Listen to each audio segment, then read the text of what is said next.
बिहार की राजनीति में बड़ा उलटफेर हुआ है। बीजेपी को इस चुनाव में लालू और नीतीश और कांग्रेस के महागठबंधन से बड़ा नुकसान पहुंचा है। विधानसभा की 10 सीटों पर हुए उपचुनाव में बीजेपी को सिर्फ 4 सीटें ही मिली हैं, जबकि आरजेडी ने 3, जेडीयू ने 2 और कांग्रेस ने 1 सीट जीती है। बिहार में लालू प्रसाद यादव और नीतीश कुमार की दोस्ती गुल खिलाती दिख रही है। बिहार विधानसभा की 10 सीटों पर हुए उपचुनाव में बीजेपी को कुल 4 सीटों पर ही संतोष करना पड़ा। 3 सीटें आरजेडी के पास आई हैं और 2 सीट जेडीयू और 1 सीट कांग्रेस के खाते में गई है। जबकि साल 2010 में इन 10 सीटों के नतीजों का आकलन करें तो यहाँ बीजेपी को 6 सीटें मिली थी। लोकसभा चुनाव में पार्टी को मिली भारी जीत के मुताबिक बिहार में बीजेपी को और भी फायदा होने का अनुमान था, लेकिन ऐसा नहीं हुआ। ये नतीजे आए हैं वो साफ संकेत दे रहे हैं और इसका संदेश स्पष्ट है कि बिहार के लोग विभाजनकारी राजनीति को स्वीकार नहीं करेंगे। वोटर है आरजेडी का, जेडीयू का, उसने इस चुनाव को प्रतिष्ठा का बनाया और हमारा जो वोटर है उसने इस चुनाव को बहुत गंभीरता से नहीं लिया। लेकिन अगर इस जीत से कोई बहुत अति उत्साह में आरजेडी जेडीयू के लोग बयानबाजी कर रहे हैं तो उनको मालूम होना चाहिए कि उनके यहाँ न नीति है न नेता है। अभी तो उनके नेता भी तय नहीं है। उपचुनाव में बिहार में लालू और नीतीश एक नई गठबंधन शक्ति बनकर उभरे हैं। लालू प्रसाद यादव ने ट्वीट की है कि बिहार में महागठबंधन को जीत दिलाने के लिए मैं राज्य की जनता को धन्यवाद देता हूं। पूरे देश की जनता ने लोकसभा चुनावों में की गई गलती को सुधारा है। उधर कांग्रेस ने कर्नाटक में बेल्लारी से बीजेपी से सीट छीन ली है। यहाँ 3 सीटों पर हुए उपचुनाव में 2 सीट कांग्रेस और 1 सीट बीजेपी की झोली में गिरी है। पंजाब में पटियाला से कांग्रेस की परिणीति कौर चुनाव जीत गई हैं, जबकि तलबंडी साबो की सीट पर शिरोमणि अकाली दल ने कब्जा जमाया है। मध्य प्रदेश की 3 सीटों पर बीजेपी ने 2 सीटें जीती है और 1 सीट कांग्रेस के खाते में गई है। The euphoria and the hysteria of Achhe Din has dissipated within the first 90 days itself. That is the message of these by-polls. तो क्या इस उपचुनाव के नतीजे बीजेपी के लिए चिंता का सबब बनकर उभरे हैं? क्या ये नतीजे ये बताते हैं कि आने वाले विधानसभा चुनाव में बीजेपी को एक बार फिर कड़ी टक्कर मिलने वाली है?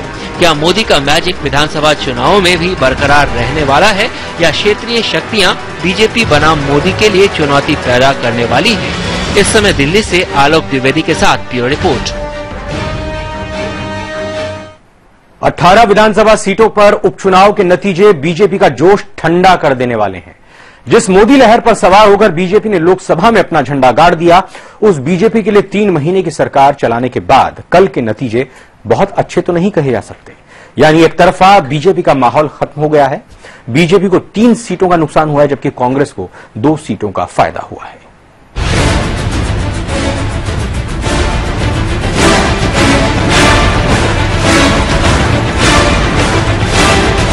31% वोट के साथ बीजेपी ने 2014 के लोकसभा चुनाव में 283 सीटें जीत ली, बहुमत से काफी ज्यादा। लेकिन विधानसभा चुनावों के ताजा नतीजों में मोदी लहर का असर न सिर्फ फीका दिखा, बल्कि बिहार में लालू नीतीश की जोड़ी एक नई ताकत के साथ उभरी है। जो बीजेपी बिहार के विकास मॉडल को गुजरात मॉडल से खराब बताती रही, वहां जातिवाद भारी पड़ गया। लालू नीतीश ने 10 में से 6 सीटें जीत ली, यानी बिहार में अगले साल होने जा रहे विधानसभा चुनाव का सेमीफाइनल मैच अपने नाम कर लिया।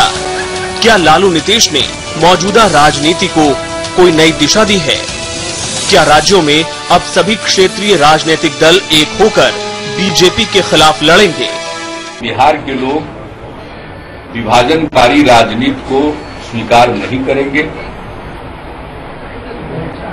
अभी और प्रयत्न करने होंगे। पहले भी हमने उनके गठबंधन को गंभीरता से लिया था, लेकिन अलग अलग परिस्थिति में ये चुनाव हुआ है और इस चुनाव में हमें उम्मीद के मुताबिक रिजल्ट नहीं आया है। ये पूरे देश का रुझान है। पार्लियामेंट के चुनाव के अंदर सारी सेकुलर पार्टीज डिवाइड हो गई थी, वोट डिवाइड हो गया था। कर्नाटक में भी बीजेपी नुकसान में है। यहाँ कांग्रेस ने बीजेपी की पकड़ से बेल्लारी और चिक्कोड़ी सीट निकाल ली। पंजाब में भी कैप्टन की हानक बरकरार रही। उनकी पत्नी परिणीत कौर ने पटियाला सीट जीत ली, जबकि शिरोमणि अकाली दल ने तलवंडी में झंडा गाड़ा। गौर करने वाली बात यह है कि आम आदमी पार्टी की दोनों सीटों पर जमानत जब्त हो गई। मध्य प्रदेश में भी बीजेपी के पास खुश होने का कोई कारण नहीं है। जीत हार का आंकड़ा जस का तस है, बस सीटें बदल गई हैं। विजय राघवगढ़ सीट अगर बीजेपी ने जीती तो संजय पाठक उसकी इकलौती वजह है। आगर में भी कमल दोबारा खिला है, लेकिन बहुरीबंद में कांग्रेस के हाथ ने कमल को उखाड़ फेंका। यानी कांग्रेस के दो पूर्व नेता निशित पटेल और चंद्रभान सिंह को बीजेपी में शामिल करके पार्टी को कुछ नहीं मिला, जो शिवराज के लिए बड़ा झटका माना जा रहा है। ये सब ऐसे वक्त में हुआ जब दिल्ली से भोपाल तक बीजेपी के प्रदेश अध्यक्ष नंद कुमार चौहान का स्वागत समारोह चल रहा था। चेहरे पर भले मुस्कान नजर आ रही हो, पर अंदर से मन दुखी था। लोकसभा चुनाव के थोड़े दिन बाद उत्तराखंड में तीनों विधानसभा सीटों पर कांग्रेस की जीत से बीजेपी सत्ते में थी। मध्य प्रदेश में भी ऐसा क्या हो गया? बीजेपी कुछ सोच विचार करे, उसके पहले कांग्रेस ने खिंचाई की है। एक में जो पराजय हुई है, कांग्रेस को चोटों से वहाँ जीती है, उसकी हम समीक्षा करेंगे। क्या कमी रह गई वहाँ, उसको देखेंगे। ये दोनों सीटें थी हमारी, दो हमारी है। बहुरीबंद तो वैसे भी ट्रायंगल जब फाइट होती थी तो ही हम जीतते थे, और हमको इस बात का पहले से अंदाजा। सीटें जीती है बीजेपी बेईमानी से जीती है, और तीसरी जो सौरभ सिंह हमारे जीत रहे हैं बहुरीबंद की, वो उनकी बेईमानी के बाद भी जीत रहे। मोदी और बीजेपी की हवा निकलना चालू हो गई इन उपचुनाव के परिणामों से। हर दूसरे दिन अच्छे दिनों का सपना दिखाने वाले मोदी राज में बीजेपी को चुनाव में खासा नुकसान झेलना पड़ा है। बीजेपी अपना मन बहलाने के लिए भले ही तमाम कारण गिना दे, लेकिन कई सवाल हैं जिन पर बहस जरूरी है। क्या बीजेपी से लोगों का मोह भंग होने लगा है? क्या व्यापम के मुद्दे पर अपनों ने शिवराज को घेर लिया? बिजली कटौती और ओलावृष्टि का मुआवजा नहीं मिला? क्या मध्य प्रदेश में अब भ्रष्टाचार जैसे मुद्दे असर दिखाने लगे हैं? क्या तोमर के दिल्ली चले जाने का ये असर है?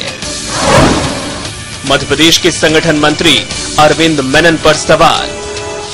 ऐसे तमाम सवालों के साथ अब बीजेपी को मंथन की जरूरत है। उसे देखना होगा कि कहीं अब खुद उसे ही नई दवा की जरूरत तो नहीं। समय के लिए ब्यूरो रिपोर्ट।